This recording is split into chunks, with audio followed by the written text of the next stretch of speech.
Bismillahirrahmanirrahim. Assalamualaikum warahmatullahi wabarakatuh. Innal hamdalillah nahmaduhu wa nasta'inuhu wa nastaghfiruh wa na'udzu billahi min shururi anfusina wa min sayyiati a'malina. May yahdihillahu fala mudilla lahu wa may yudlil fala hadiya lahu. وأشهد أن لا إله إلا الله وحده لا شريك له وأشهد أن محمدا عبده ورسوله اللهم صل وسلم على نبينا محمد وعلى آله وصحبه أجمعين أما بعد قال المصنف رحمه الله تعالى وهو إمام البخاري رحمه الله تعالى في باب سوء الملكة في كتاب الأدب المفرد. Di dalam hadis yang terakhir yang kita ambil tentang membedakan antara orang yang baik dengan orang yang buruk atau orang yang jelek. Buruk artinya yang buruk. Di mana Abi Darda dia mengatakan kepada orang yang ada di hadapannya, kami lebih mengetahui dengan kalian daripada dokter hewan terhadap hewannya. Kami telah mengetahui orang yang baik di antara kalian daripada orang yang buruk. Adapun orang baik di antara kalian adalah orang yang diharapkan kebaikannya dan terjaga keburukannya.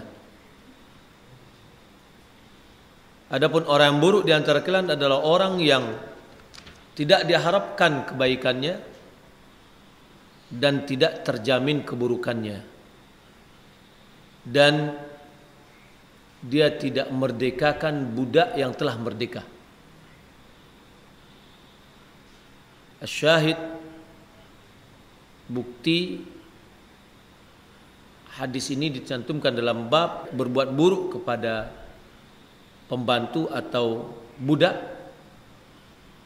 adalah orang yang buruk atau orang yang jelek akhlaknya adalah dia tidak membebaskan budaknya yang telah membebaskan dirinya.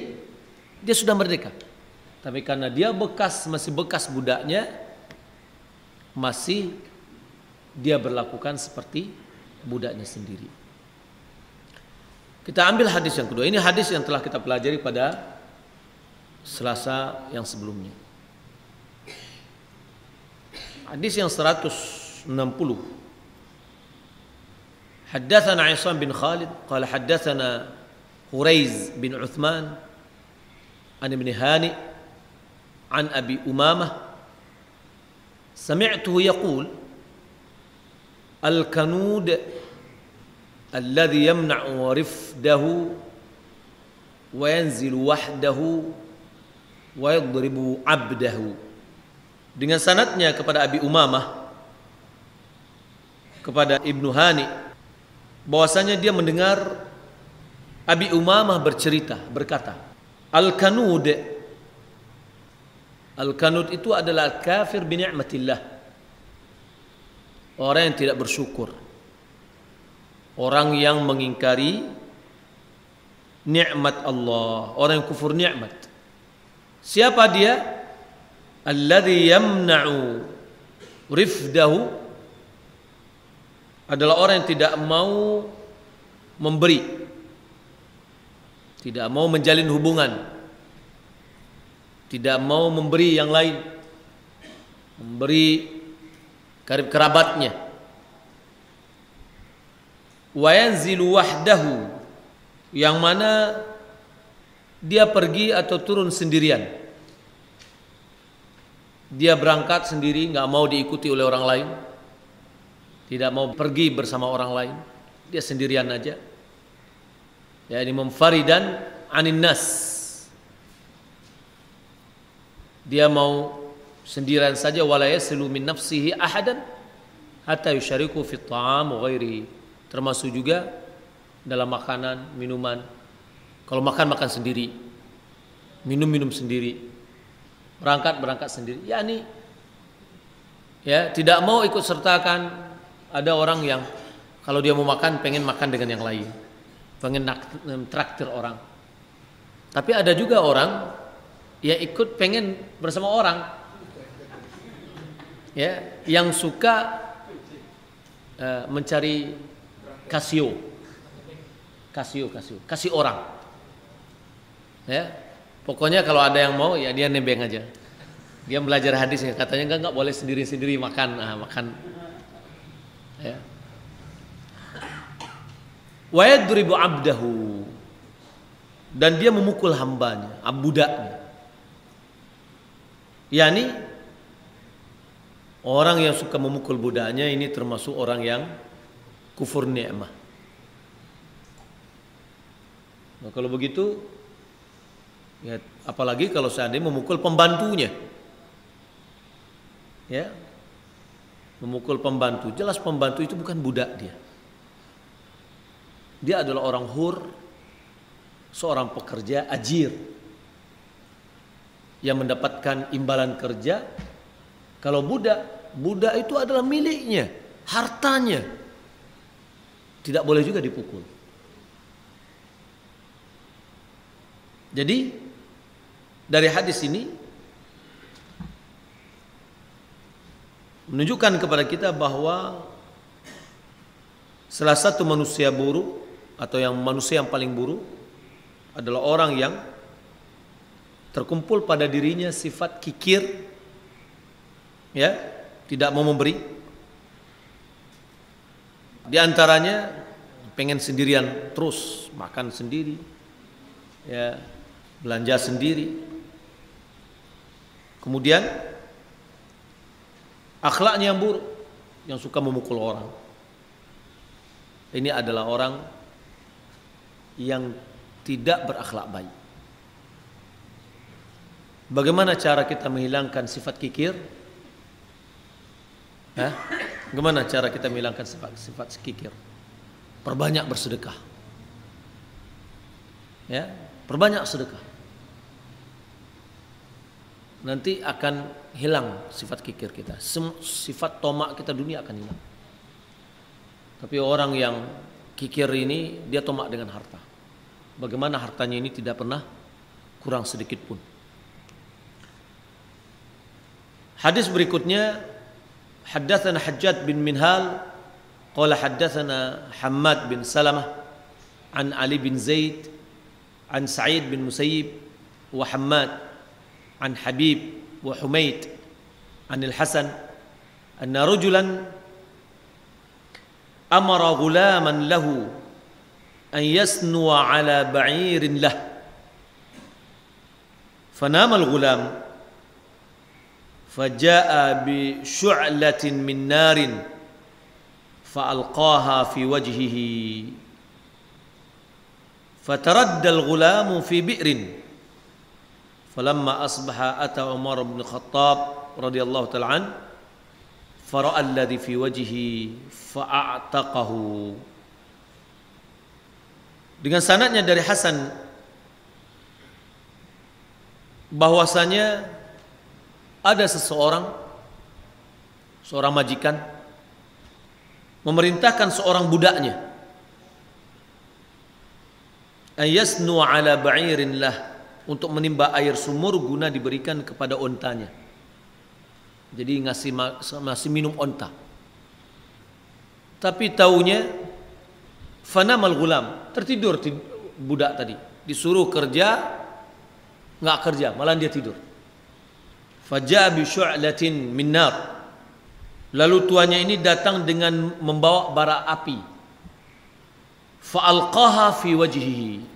Lalu dia lemparkan ke wajah budak tadi. Jadi majikannya geram. Ini budak, ya, disuruh kerja malah tidur. Ya, karena saking panasnya dia ambil bara api, dia lemparkan ke wajahnya. Lantas fataraddal ghulamu fi bi'rin, Budaknya itu lari ke sumur karena kepanasan. Falamma asbaha ata Umar bin Khattab. Pada pagi harinya dia menemui Umar bin Khattab. Fara'a alladhi fi wajhihi. Budak tadi lari kepada Umar bin Khattab. Lalu dia lihat apa yang ada di wajahnya, bekas kebakar. Lantas fa'ataqahu Umar. Fa'ataqahu. Umar bin Khattab memerdekakan budak tadi. Kasihan. Dari athar ini, cerita kisah pada Umar, terdapat peringatan agar kita tidak memperlakukan budak seenak-enaknya, atau orang-orang yang di bawah kekuasaan kita untuk kita perlakukan semena-mena. Ya, mungkin boleh jadi seorang bos semena-mena dia berlakukan bawahannya, ya, sekendak hatinya. Ini nggak boleh. Budak tadi kita katakan budak itu adalah milik tuannya, tidak boleh dia semena-mena untuk melakukan terhadap budaknya, apalagi orang yang lain. Itu adalah zulm. Nabi SAW dalam hadis qudsi mengatakan, Allah berfirman, Inni haramtu zulma ala nafsi wa ja'altuhu bainakum muharrama fala tadzalamu. Wahai anak Adam, aku telah mengharamkan kezaliman terhadap diriku. Allah tidak akan pernah menzalimi hambanya. Wa ja'altuhu bainakum muharrama, dan aku jadikan kezaliman itu sesuatu yang haram di tengah-tengah kalian. Fala tadzalamu, jangan saling menzalimi. Apa itu zulm? Samakah zulm zalim dengan membalas?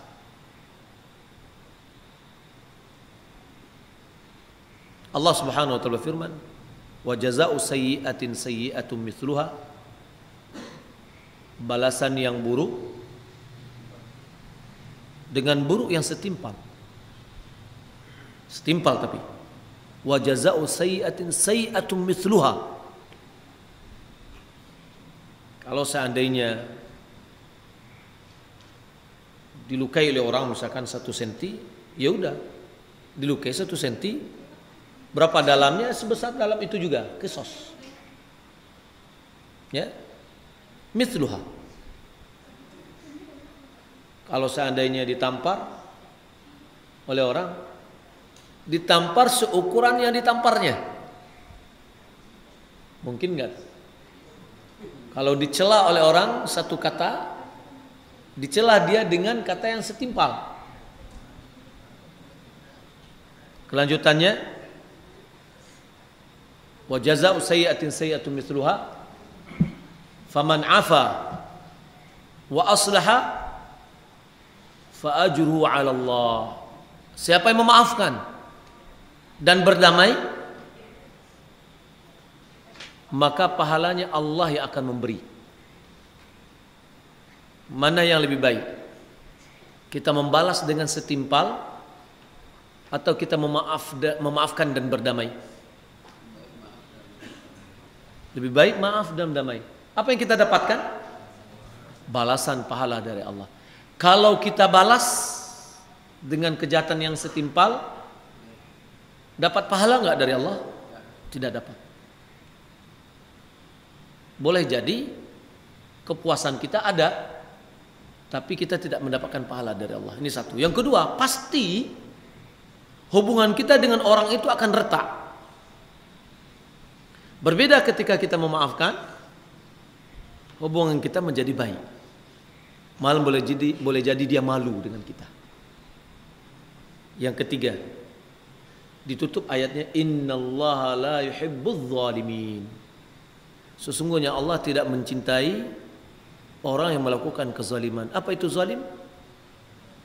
Meletakkan sesuatu bukan pada tempatnya. Kita disiku sedikit, tapi kita balik di kuaan tambah dengan tinju. Itu setimpal atau zalim? Zalim. ditambah lagi cacian. Ya, udah 3, berarti zalim. Syekhul Islam Ibnu Taimiyah mengatakan dalam ayat ini menunjukkan bahwa manusia memiliki 3 golongan ketika dia diganggu oleh orang. Yang pertama, dia membalas setimpal, boleh, tapi harus setimpal. Ya. Namun akibatnya apa? Dia tidak dapat pahala. Dia akan rusak hubungannya. Yang kedua, dia memaafkan dan berdamai, pahalanya di sisi Allah. Yang ketiga, dia membalas melebihi dari apa yang dia dapatkan. Berarti dia zalim dan itu tidak dicintai oleh Allah Subhanahu wa taala. Nah, mana yang ingin kita dapatkan adalah mendapatkan pahala dari Allah Subhanahu wa taala. Maka kezaliman itu adalah diharamkan oleh Allah Subhanahu wa taala kepada siapapun. Tidak boleh. Kalau kita pernah dizalimi oleh orang, tidak boleh kita membalas dengan zalim juga, karena diharamkan oleh Allah Subhanahu wa taala. Menzalimi budak merupakan akhlak yang tidak baik. Baik, kita masuk kepada hadis berikutnya, babu bai'il khadim minal a'rab. Bab menjual budak Arab Badui. Haddatsana Sulaiman bin Harb qala haddatsana Hammad bin Zaid an Yahya bin Sa'id an ibni Amrah an Amrata anna Aisyah radhiyallahu anha dabbarat amatan laha fashtakat Aisyah fasa'ala banu akhiha tabiban min az-zutt faqala innakum tukhbiruni an imra'atin mashhurah saharatha amatun laha fa ukhbirat Aisyah qalat sahartini faqalat na'am faqalat walima la tanjina abada thumma qalat bi'uha min syarri al-arabi malakatan. Dengan sanadnya kepada Amrah bahwasanya Aisyah radhiyallahu taala dabbarat amatan laha, memerdekakan seorang budak. Fashtakat Aisyah, lalu Aisyah mengeluh dengan suatu penyakit. Sudah dimerdekakan, ya, tapi Aisyah merasa sakit. Lalu kerabat keponakannya mencari seorang tabib, ya, disebutkan tabibnya dari Sudan atau tabib dari India. Lalu ia berkata, innakum tukhbiruni an imra'atin mashurah, kalian memberitahuku mengenai seorang wanita yang terkena sihir yang dilakukan oleh budaknya. Saharat ta'ammatun laha, disihir oleh budaknya. Fa ukhbirat Aisyah, lalu Aisyah diberitahukan. Kemudian Aisyah bertanya kepada dia, sahartini, apakah engkau telah menyihirku? Qalat na'am, dia katakan iya. Faqalat walima, lalu Aisyah mengatakan, kenapa engkau menyihirku? Kenapa? La tanjina abada, engkau selamanya tidak akan berhasil menyihirku. Summa qalat, lalu Aisyah berkata, jualah dia kepada orang Arab yang berperangai tidak buruk. Di mana Aisyah radhiyallahu taala anha, dia kena sihir. Lalu kiranya budak perempuan itu ingin tergesa-gesa dan hendak membunuh Aisyah. agar ia bisa segera memerdekakan dirinya.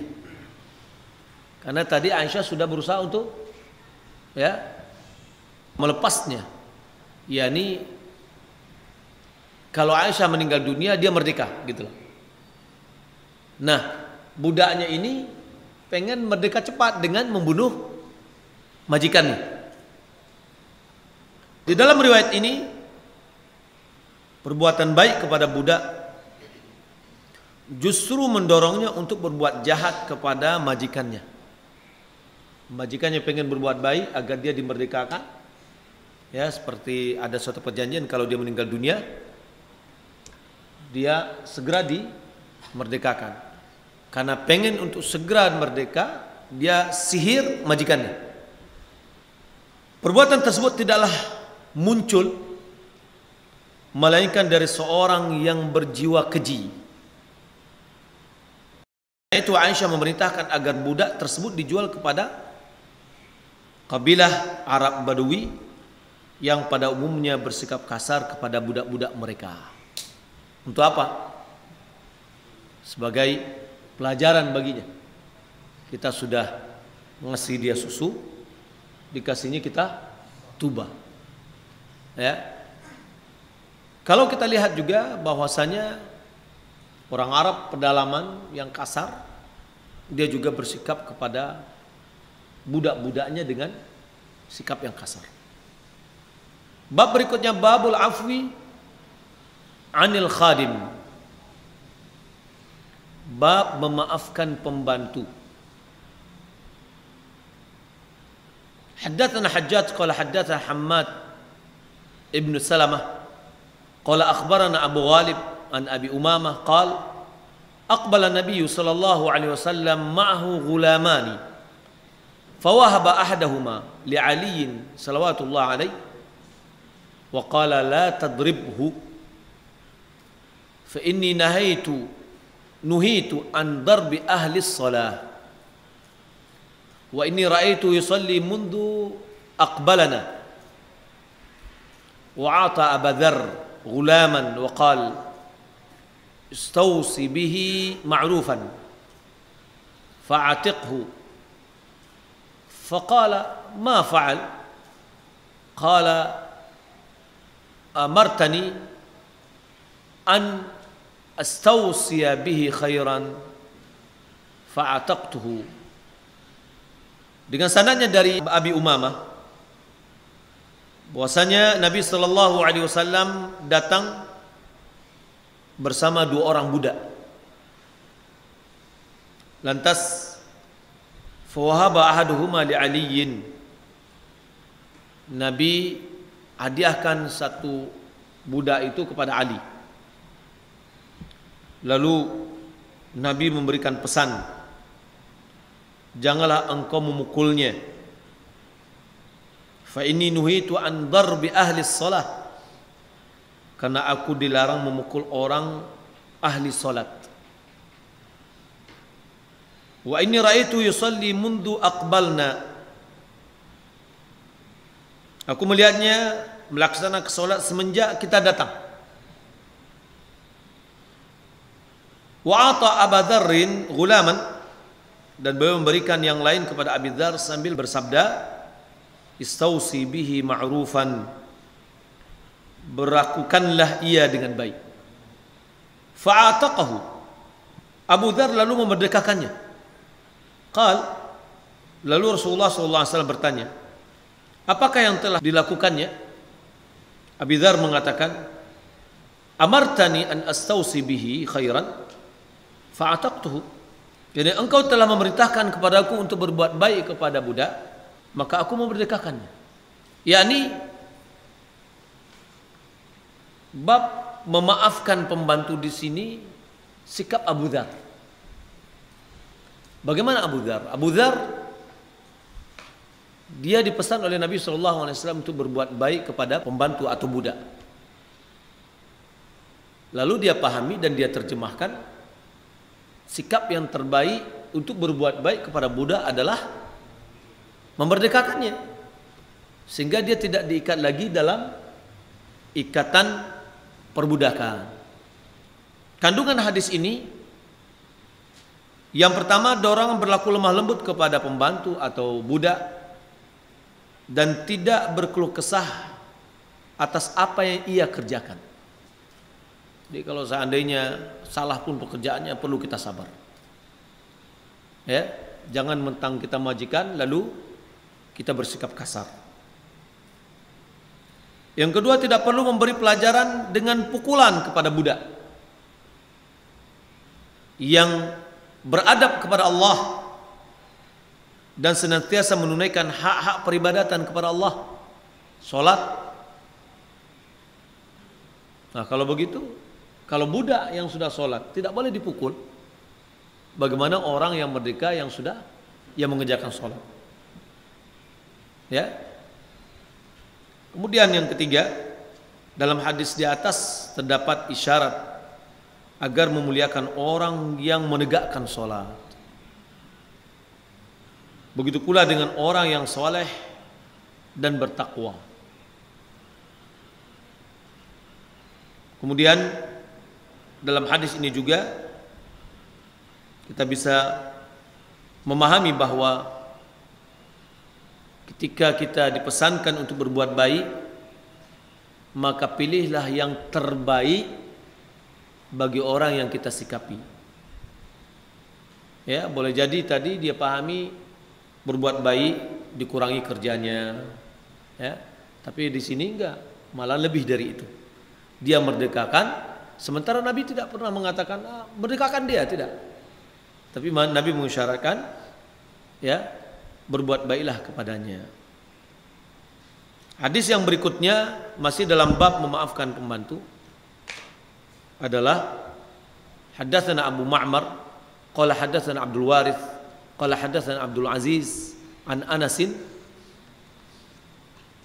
qala qadima Nabi sallallahu alaihi wasallam Madinata wa laysa lahu khadim, dengan sanadnya dari Anas bin Malik. Anas Malik mengatakan Nabi datang ke kota Madinah, beliau tidak memiliki pembantu. Fa akhadha Abu Talhah biyadi, lalu Abu Talha menarik tanganku. Fantalaqa bi, dia bawa aku hatta adkhalani ala Nabi sallallahu alaihi wasallam, sampai Abu Talha memasukkanku kepada Rasulullah sallallahu alaihi wasallam. Faqala ya Nabi Allah, inna Anasan ghulamun kaisin labib. Ya Rasulullah, sesungguhnya Anas ini adalah anak yang cekatan dan cerdas. Falyakhdimk, hendaklah dia yang membantumu.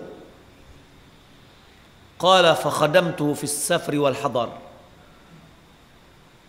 Lalu Anas mengatakan, lalu aku membantu Rasulullah baik dalam keadaan safar maupun dalam keadaan bermukim. Berarti senantiasa bersama Rasulullah, perjalanan atau tidak. Maqdamahul Madinah hatta tufiya. Lalu Anas mengatakan, mulai dari aku membantunya, mulai dari datangnya ke Madinah. Pada awal beliau datang, Nabi SAW datang, semua orang memberikan hadiah sesuatu kepada Nabi SAW. Tapi Ummu Sulaim bersedih dia. Dia tidak bisa memberi apa-apa kepada Nabi, kecuali hanya dimiliki adalah Anas pada saat itu umur 10 tahun. Dia berikan kepada Nabi, saya tidak memiliki apa-apa kecuali ini nih, yang bisa saya sumbangkan. Anaknya disumbangkan, ya, untuk Nabi dan membantu Nabi SAW. Semenjak Nabi datang ke Madinah sampai Nabi SAW meninggal dunia, Anas bin Malik membantu Rasulullah dalam safar atau dalam hadar. Kata beliau, ma qala li an syai'in sana'tuhu lima sana'at. Nabi tidak pernah mengatakan kepadaku tentang sesuatu yang aku lakukan dengan mengatakan, kenapa kamu lakukan? Ya, lima sana'ta hada hakada, Kenapa kamu lakukan begini? Tidak pernah Nabi mengatakan seperti itu. Wala qala li syai'in lam asna'hu, dan beliau tidak pernah mengatakan kepadaku sesuatu yang tidak aku lakukan. Ala sana'ta hadza hakadha, kenapa kamu tidak melakukan begini dan begitu? Anas bin Malik radhiyallahu taala anhu, dia menceritakan bagaimana akhlak Nabi sallallahu alaihi wasallam. Juga dalam hadis yang lain, ketika Nabi menyuruh Anas bin Malik untuk satu keperluan, lantas Anas lupa. Waktu perjalanan dia melihat anak-anak sedang bermain, karena dia adalah anak-anak yang memang sedang bermain,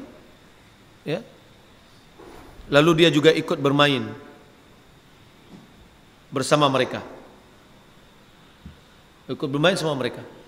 lupa dengan tugas Nabi. Datang Nabi di belakangnya. Kalau kita nyuruh anak kita lalu main, apa yang kita lakukan? Mungkin kita sudah kita pukul atau dijantik telinganya. Subhanallah, Nabi SAW tak pernah. Dia tidak mencaci Anas, dia tidak menghardiknya, dia tidak mengatakan kenapa kamu begini, kenapa tidak kamu begini. Ini dilihat bagaimana adabnya, akhlaknya Nabi SAW, mulianya akhlak Nabi SAW, di mana Anas adalah pembantunya, dan hikmah dari Anas bersama Nabi SAW, Anas termasuk al-mukthirun, orang yang banyak meriwayatkan hadis dari Nabi SAW. Allah Ta'ala alam, mudah-mudahan bermanfaat. Silakan kalau ada pertanyaan yang mau ditanyakan. Semoga Ustadz dirahmati Allah dengan keberkahan ilmu yang Ustadz sampaikan, dan mudah segala urusan. Amin. Mana yang benar Ustadz? Apabila hujan turun sementara kita ingin sholat berjamaah di masjid, apa kita sholat di rumah atau tetap berupaya ke masjid? Mengenai hadis yang mengisyaratkan kita sholat di rumah apabila hujan, apakah kalau kita tetap ke masjid bisa dibilang kita menyelisih sunnah? Dan mohon penjelasannya. Jazakumullah khair. Enggak. Kalau hari hujan tetap kita datang ke masjid, itu bagus, berarti orangnya bagus. Artinya hujan itu adalah salah satu uzur membolehkan kita tidak hadir ke masjid. Uzur. Tapi kalau kita berupaya, tetap kita mendapatkan pahala. Tetap kita mendapatkan pahala dari setiap langkah yang kita langkahkan. Bukan pula dikatakan ini orang sudah hujan tapi datang juga ke masjid, ini menyelisih sunnah. Enggak, salah. Jadi boleh orang yang walaupun dia punya payung, walaupun dia punya mobil misalkan, tapi karena hujan dia sholat di rumahnya, itu ada uzurnya. Dulu ada onta kok, ada sesuatu yang melindungi, walaupun tidak seperti kita sekarang. Nah, jadi hujan adalah salah satu uzur yang dibolehkan untuk tidak datang ke masjid. Tapi kalau kita tetap datang, berarti kita mengambil yang lebih afdal. Berarti kita mengambil azimahnya, bukan yang rukhsahnya. Wallahu a'lam. Jadi demikian, mudah-mudahan bermanfaat karena sudah azan. Wassalamualaikum warahmatullahi wabarakatuh.